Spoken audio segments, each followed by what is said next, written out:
Emotions were definitely high for Luka during his return to Dallas, but as soon as the ball tipped off, he was all business. He had an incredible offensive first half, scoring 31 points and really being unguardable the entire half.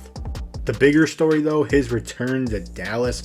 The crowd loved him. It was all love from the crowd and Luka to the crowd as well. They were chanting "Fire Nico" in between the cheers for when Luka would do something good. And it's just a weird atmosphere to play in for an away team for sure. It had to feel surreal for Luka. The guy probably thought 100% he was going to end his career on this one team in the Dallas Mavericks and never get traded. He felt that they did him dirty, and he showed it tonight and got his revenge. It was clear early and often they wanted to get Lively switched on to Luka. They had this matchup so many times and they looked for it every possession. He just kills him with the burst of speed, gets to the middle of the lane, and does a little step back floater to create the separation. The Lakers had success with this matchup, so they went right back to it on the next possession, and Lively does a good job staying in front and containing Luka. But on the kickout, just for a split second, he loses Luka.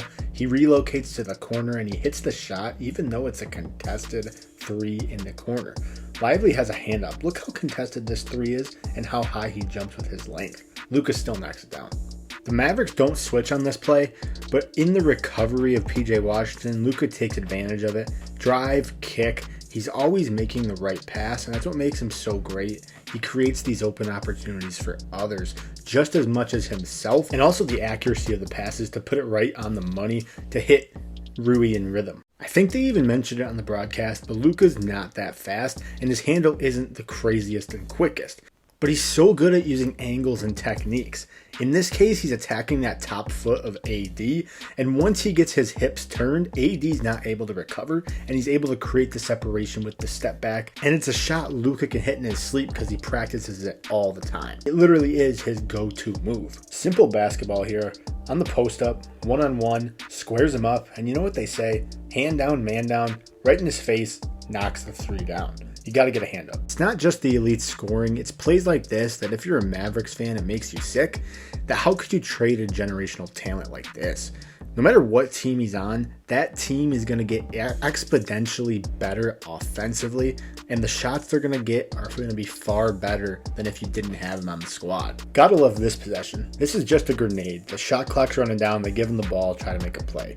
Steps back, hits the three in Max Christie's heavily contested face, and he turns and he looks at the crowd to give him the business. Thankfully, he wasn't thrown out this time.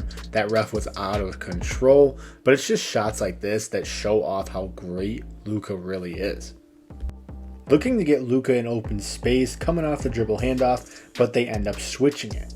He attacks to the right, then carefully keeps the ball out of harm's way, keeping it high so he's able to get to the rim and finish without having the ball batted out of his hands. It's the little things in this in scorers' games that make them different from other average players. To start off the second half here, in transition with Lively on him, gives him a hezzy and goes right by him, and then gives him a nice little bump to make his timing different on his shot blocking attempt to get a clean look.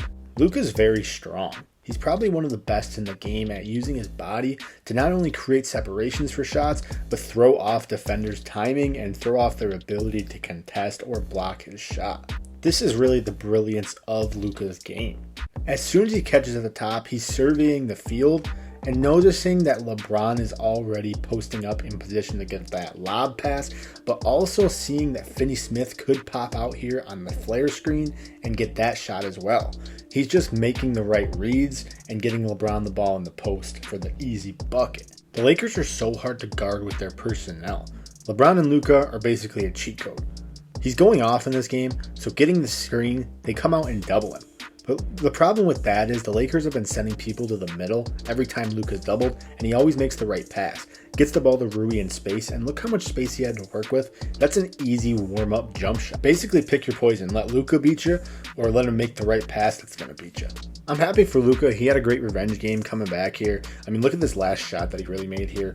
Pretty crazy. I don't know how he just threw it up with the spin on it and got it to go. That's so crafty. It's actually crazy.